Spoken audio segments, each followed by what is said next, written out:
तो hello my dear friends, कैसे हैं आप सब।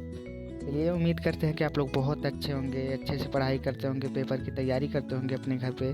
तो माय डियर फ्रेंड्स, हम आ चुके हैं एक और हेल्पिंग वीडियो के साथ, जिसमें हम डिस्कस करेंगे अप्लाइड फिजिक्स सेकेंड के चैप्टर सेमी कंडक्टर फिजिक्स अर्धचालक भौतिकी के बारे में, जो कि हमारा मोस्ट इम्पॉर्टेंट MCQ क्वेश्चन रहेगा। और ये चैप्टर बहुत ही इम्पॉर्टेंट चैप्टर है माय डियर फ्रेंड्स। तो इस वीडियो पर यदि आप आ गए हैं तो इसको पूरा देखिए, बीच में इसकी बिल्कुल भी मत करिएगा, क्योंकि यह बहुत इम्पॉर्टेंट चैप्टर से हम रिलेट किए हैं और इसमें 15 क्वेश्चन को हम ऐड किए हैं। तो अच्छे से आप लोग तैयारी करिए। तो चलिए, बिना लेट किए करते हैं इस वीडियो को स्टार्ट। तो माय डियर फ्रेंड्स, आ चुके हैं हम क्वेश्चन नंबर फर्स्ट पे। क्वेश्चन नंबर फर्स्ट में हमारा क्या कहा जा रहा है, किसी परमाणु में कितने मूल कण पाए जाते हैं। किसी परमाणु में कितने मूल कण पाए जाते हैं। चलिए ऑप्शन देख लेते हैं। ए ऑप्शन है हमारा 1, बी ऑप्शन है 2 और सी ऑप्शन है 3 और डी ऑप्शन है 4। तो माय डियर फ्रेंड्स, हमारा परमाणु में 3 मूल कण पाए जाते हैं, जो कि हमारा सी वाला राइट आंसर हो जाएगा। सी वाला राइट आंसर। और ये तीनों मूल कण कौन कौन से होते हैं, इलेक्ट्रॉन, प्रोटॉन तथा न्यूट्रॉन। इसे आप लोग याद कर लीजिएगा। तो चलिए चलते हैं अपने नेक्स्ट क्वेश्चन की ओर। नेक्स्ट क्वेश्चन में हमारा क्या कहा जा रहा है, क्वेश्चन नंबर सेकेंड में सोडियम का परमाणु भार कितना होता है। तो इसमें दिया है परमाणु भार पूछा है, ये आप लोग ध्यान दीजिएगा। अगर परमाणु क्रमांक पूछा होता तो परमाणु क्रमांक 11 होता है, 11 होता है। और इसमें हमारा पूछा है परमाणु भार, तो हमारा परमाणु भार क्या हो जाएगा। जैसे हम लोग ऐसे निकालते हैं 11 Na, क्योंकि सोडियम का Na होता है, और यहाँ पे 23 हो जाएगा, मतलब 23। तो माय डियर फ्रेंड्स, इसमें से जो हमारा राइट आंसर होगा वो हमारा ऑप्शन नंबर बी का हो जाएगा। सोडियम का परमाणु भार 23 होता है। तो चलिए चलते हैं अपने नेक्स्ट क्वेश्चन की ओर, क्वेश्चन नंबर 3 की ओर। क्वेश्चन नंबर 3 में क्या कहा जा रहा है, ठोसों में ऊर्जा बैंड के आधार पर सिलिकॉन की बाहरी कक्षा के 4 इलेक्ट्रॉनों में से कौन कौन स्थित होते हैं। यानी ठोसों में ऊर्जा बैंड के आधार पर सिलिकॉन की बाहरी कक्षा के चारों इलेक्ट्रॉनों में से कौन कौन से स्थित होते हैं। तो माय डियर फ्रेंड्स, इसका जो हमारा राइट आंसर होगा ऑप्शन नंबर 1 का हमारा राइट आंसर होगा। इसे आप लोग नोट कर लीजिएगा, क्योंकि ठोसों में ऊर्जा बैंड के आधार पर सिलिकॉन की बाहरी कक्षा के चारों इलेक्ट्रॉनों में से कौन कौन से स्थित होते हैं। तो 2 उपकक्षा 3s तथा 2 उपकक्षा 3p में स्थित होते हैं। ये लोग आप लोग नोट कर लीजिएगा। चलिए चलते हैं अपने क्वेश्चन नंबर 4 की ओर।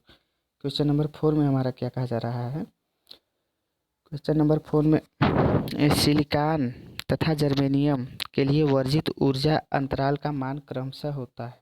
मतलब जो हमारा वर्जित अंतराल ऊर्जा का मान होता है वो सिलिकॉन तथा जर्मेनियम के मतलब कितना कितना होता है, सिलिकॉन का कितना होता है और जर्मेनियम का कितना होता है। तो इसमें से हम लोग ऑप्शन देख लेते हैं। ए ऑप्शन है 1.2 इलेक्ट्रॉन वोल्ट तथा 1.3 इलेक्ट्रॉन वोल्ट, और ऑप्शन नंबर बी है हमारा 1.1 इलेक्ट्रॉन वोल्ट तथा 0.7, और सी है 2.5 इलेक्ट्रॉन वोल्ट तथा 0.7 इलेक्ट्रॉन वोल्ट, और डी है नॉट, मतलब इनमें से कोई नहीं। तो माय डियर फ्रेंड्स, जो हमारा सिलिकॉन तथा जर्मेनियम के लिए वर्जित ऊर्जा अंतराल का मान होता है वो हमारा 1.1 इलेक्ट्रॉन वोल्ट तथा 0.7 इलेक्ट्रॉन वोल्ट होता है। इसे आप लोग याद कर लीजिएगा। तो हमारा राइट आंसर हो जाएगा बी का। और ये बहुत इंपॉर्टेंट क्वेश्चन है माय डियर फ्रेंड्स, तो इसे आप लोग नोट जरूर कर लीजिएगा। चलिए चलते हैं अपने क्वेश्चन नंबर 5 की ओर। क्वेश्चन नंबर 5 में हमारा क्या कहा जा रहा है, कितने केल्विन ताप पर चालन बैंड पूर्णतया रिक्त तथा संयोजी बैंड पूर्णतया भरा होता है। इसे फिर से नोट कीजिए, क्वेश्चन को समझने की कोशिश कीजिए। कितने केल्विन ताप पर चालन बैंड पूर्णतया रिक्त तथा संयोजी बैंड पूर्णतया भरा होता है। तो चलिए इसमें से हम लोग ऑप्शन देख लेते हैं, कौन सा ऑप्शन हमारा राइट ऑप्शन होता है। ए है हमारा 0 केल्विन, बी है -273 डिग्री सेल्सियस, और सी है ए एंड बी, और डी है 125 केल्विन। तो माय डियर फ्रेंड्स, जो हमारा केल्विन ताप पर चालन बैंड भरा होता है तो ये हमारा 0 केल्विन और -273 डिग्री सेल्सियस पर भरा रहता है। तो ये हमारा दोनों हो जाएगा, मतलब ऑप्शन नंबर सी का राइट आंसर होगा, मतलब ए एंड बी दोनों होगा। 0 केल्विन तथा -273 डिग्री सेल्सियस पर यह भरा रहता है। तो चलिए अब चलते हैं क्वेश्चन नंबर 6 की ओर। क्वेश्चन नंबर 6 में हमारा क्या कहा जा रहा है, निम्नलिखित में से सबसे शुद्ध अर्धचालक होता है। मतलब जो हमारा ऑप्शन 4 दिया गया है, इनमें से कौन कौन सा मतलब शुद्ध अर्धचालक होगा। तो माय डियर फ्रेंड्स, देख लेते हैं कौन कौन सा हमारा 4 ऑप्शन में कौन सा करेक्ट ऑप्शन होता है। तो ए वाला ऑप्शन है हमारा सिलिकॉन, मतलब ये सही, इसका मतलब संकेत होता है, इसका सिंबल होता है। और बी ऑप्शन है जर्मेनियम Ge, और सी ऑप्शन है Pb यानी लेड, और डी ऑप्शन है ए एंड बी, यानी ए और बी वाला हमारा जो मतलब सही है, ये हमारे डी का कहना है। तो और राइट भी यही है, डी वाला ही हमारा राइट ऑप्शन होगा, राइट आंसर हमारा डी वाला हो जाएगा। तो चलिए चलते हैं नेक्स्ट क्वेश्चन की ओर। नेक्स्ट क्वेश्चन मतलब 7वें क्वेश्चन की ओर। 7वें क्वेश्चन में क्या कहा जा रहा है हमारा, शुद्ध अर्धचालक में निश्चित अशुद्ध के परमाणुओं को मिलाने की प्रक्रिया को कहते हैं। मतलब जो हमारा शुद्ध अर्धचालक होता है, तो उसे निश्चित अशुद्ध के परमाणुओं को मिलाने की प्रक्रिया को हम लोग क्या कहते हैं। पहला है डोपिंग, और बी वाला ऑप्शन है डोपेंट, और सी ऑप्शन है डोप्ड अर्धचालक, और डी ऑप्शन है उपर्युक्त सभी। तो माय डियर फ्रेंड्स, जो इसमें से हमारा राइट आंसर हो जाएगा वो हमारा हो जाएगा डोपिंग। मतलब इस प्रक्रिया को हम लोग डोपिंग कहते हैं। शुद्ध अर्धचालक में निश्चित अशुद्ध के परमाणुओं को मिलाने की प्रक्रिया को कहते हैं डोपिंग। तो चलिए चलते हैं अपने नेक्स्ट क्वेश्चन की ओर, क्वेश्चन नंबर 8 की ओर। चलिए देख लेते हैं क्वेश्चन नंबर 8 में हमारा क्या पूछा जा रहा है, दिष्टकारी कितने प्रकार के होते हैं। दिष्टकारी जो होते हैं वो कितने प्रकार के होते हैं। तो माय डियर फ्रेंड्स, इसमें से भी हम ऑप्शन देख लेते हैं। ए वाला ऑप्शन है हमारा 2, बी ऑप्शन है 4, सी ऑप्शन है 6, और डी ऑप्शन है 8। तो हमारा राइट आंसर जो हो जाएगा वो ए का हमारा राइट आंसर होगा। मतलब दिष्टकारी 2 प्रकार के होते हैं, और कौन कौन से होते हैं चलिए ये भी हम लोग डिस्कस कर लेते हैं। अर्ध तरंग दिष्टकारी और दूसरा पूर्ण तरंग दिष्टकारी। तो चलिए माय डियर फ्रेंड्स, चलते हैं अपने नेक्स्ट क्वेश्चन की ओर, क्वेश्चन नंबर 9 की ओर।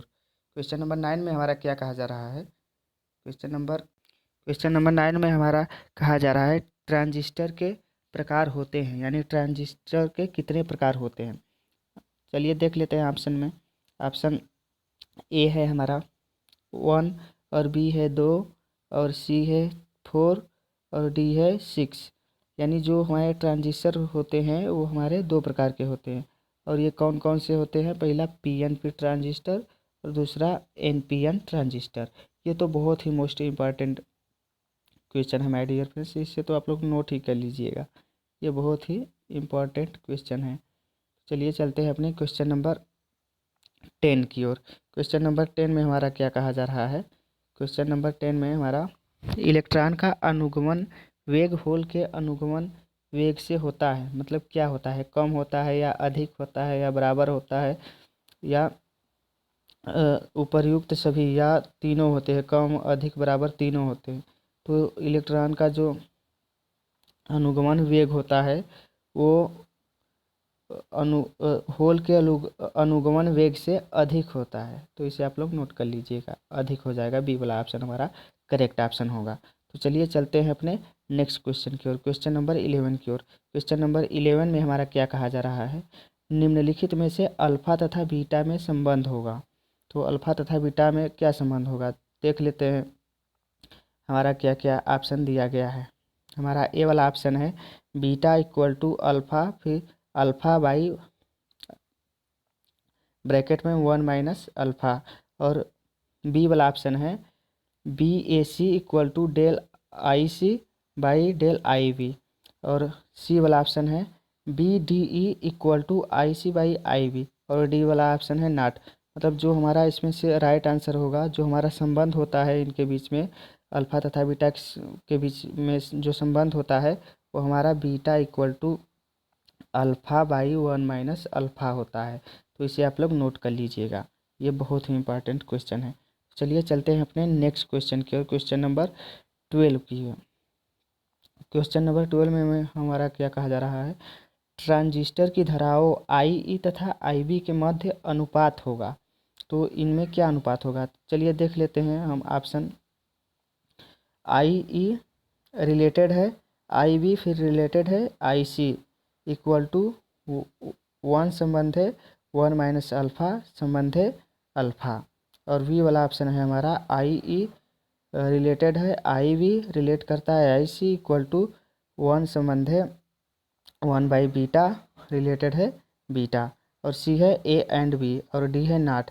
यानी इनमें से हमारा कौन सा, मतलब IE तथा IB के मध्य अनुपात कौन सा हमारा राइट होगा। तो माय डियर फ्रेंड्स, इसमें से जो हमारा राइट आंसर होगा वो ए आंसर होगा हमारा। IE रिलेट करता है IB, फिर रिलेटेड IC, यहाँ पे इक्वल टू है, यहाँ पे जो रहेगा हमारा इक्वल टू है यानी बराबर है। संबंध करता है ये 1 संबंध है 1 माइनस अल्फ़ा संबंध है अल्फ़ा। तो माय डियर फ्रेंड्स, चलिए क्वेश्चन नंबर 13 में हमारा क्या कहा जा रहा है, LED का पूरा नाम होता है, यानी जो हमारा LED होता है, जो आजकल घरों में उपयोग किया जाता है, LED बल्ब और LED, मतलब LED के बहुत सारे प्रोडक्ट आते हैं, तो LED का पूरा नाम क्या होता है। चलिए ऑप्शन में देख लेते हैं। पहला ऑप्शन है हमारा लाइट इलेक्ट्रिक डायोड, और बी वाला ऑप्शन है लाइट एमिटिंग डायोड, और सी वाला ऑप्शन है लो इलेक्ट्रिक डायरेक्शन, और डी वाला ऑप्शन है ऑल ऑफ एबो। मतलब इन चारों ऑप्शनों में से हमारा राइट ऑप्शन कौन सा होगा, करेक्ट ऑप्शन कौन सा होगा। मतलब LED का जो पूरा नाम होता है वो क्या होता है, तो हमारा LED का पूरा नाम होता है लाइट एमिटिंग डायोड, यानी जो हमारा करेक्ट आंसर होगा माय डियर फ्रेंड्स वो बी वाला ऑप्शन हो जाएगा, लाइट एमिटिंग डायोड। इसे आप लोग अच्छे से तैयार कर लीजिएगा। तो चलिए चलते हैं अपने नेक्स्ट क्वेश्चन की ओर, क्वेश्चन नंबर 14 की ओर। तो क्वेश्चन नंबर 14 में हमारा क्या कहा जा रहा है, ट्रांजिस्टर का अल्फ़ा गेन 0.95 है, इसका बीटा गेन क्या होगा। तो माय डियर फ्रेंड्स, जो बीटा गेन का सूत्र होता है, यानी जो हमारा बीटा निकालने के लिए फार्मूला होता है, वो हमारा फार्मूला होता है beta equal to alpha by 1 minus alpha. तो माय डियर फ्रेंड्स, जो अल्फ़ा का मान दिया है हमारा 0.95 दिया है, और 1 माइनस फिर 0.95 हो जाएगा, क्योंकि 1 माइनस अल्फ़ा है तो यहाँ पे ये हो जाएगा। तो हम इसको आगे सॉल्व करेंगे तो 0.95 ऊपर है, और बट्टे में हमारा है 1 में से 0.95 माइनस होगा, तो हमारा होगा 0.5। तो इसको हम लोग हल करेंगे तो हमारा आएगा 90 के लगभग, 19 मतलब 19। तो माय डियर फ्रेंड्स, देख लेते हैं हमारा ऑप्शन में कहाँ पे 19 हमको दिखाई दे रहा है।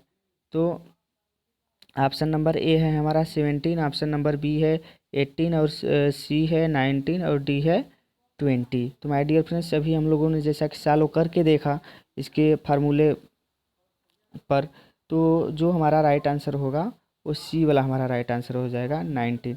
तो चलिए चलते हैं अपने नेक्स्ट क्वेश्चन की ओर, लास्ट क्वेश्चन की ओर। क्वेश्चन नंबर लास्ट में हमारा क्या कहा जा रहा है।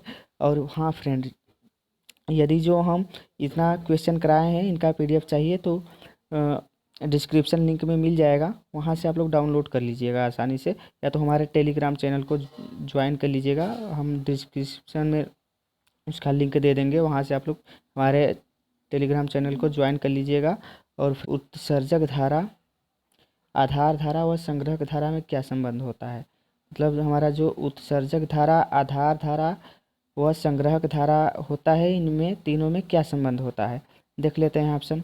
ऑप्शन ए वाला है IE equal to IC plus IB, और बी वाला ऑप्शन है IE equal to IB equal to IC, और सी वाला है A एंड B, और डी है नॉट। तो माय डियर फ्रेंड्स, जो हमारा ये रिलेट करता है तीनों, तो ये हमारा IE equal to IC plus IB होता है। मतलब उत्सर्जक धारा, आधार धारा व संग्रहक धारा में जो संबंध होता है वो हमारा IE equal to IC plus IB होता है।